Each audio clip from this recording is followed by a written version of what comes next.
Matagumpay na isinagawa ng mga tauhan ng First Kalinga Provincial Mobile Force Company ang isang komprehensibong aktibidad sa komunidad na binubuo ng team building, disaster preparedness drills at tree planting sa Bulo, Tabuk City, Kalinga noong ika-29 ng Marso taong kasalukuyan. Bilang bahagi ng kanilang pakikilahok sa Boy Scouts at Girl Scouts of the Philippines Encampment 2025, nagdaos ang grupo ng team building activity at disaster preparedness drills.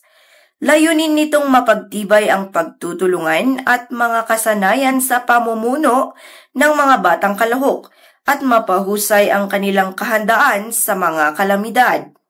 Tinitiyak nito na ang mga kabataan ay may sapat na kaalaman sa kaligtasan ng panahon ng emerhensya.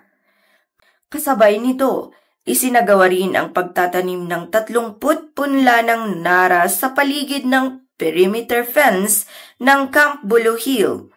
Ang aktibidad na ito ay nagsisilbing natural na hadlang at palatandaan ng hangganan habang nagpapalaganap din ng pangangalaga sa kalikasan.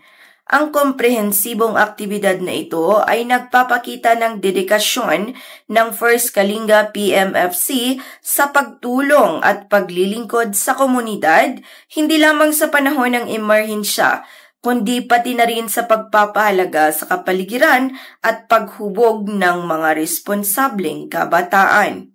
Mula dito sa rehiyon ng Cordillera, ako ang inyong PNN correspondent, Patrolwoman Jezebel Moyaw, alagad ng batas, tagataguyod ng Balitang Pulis.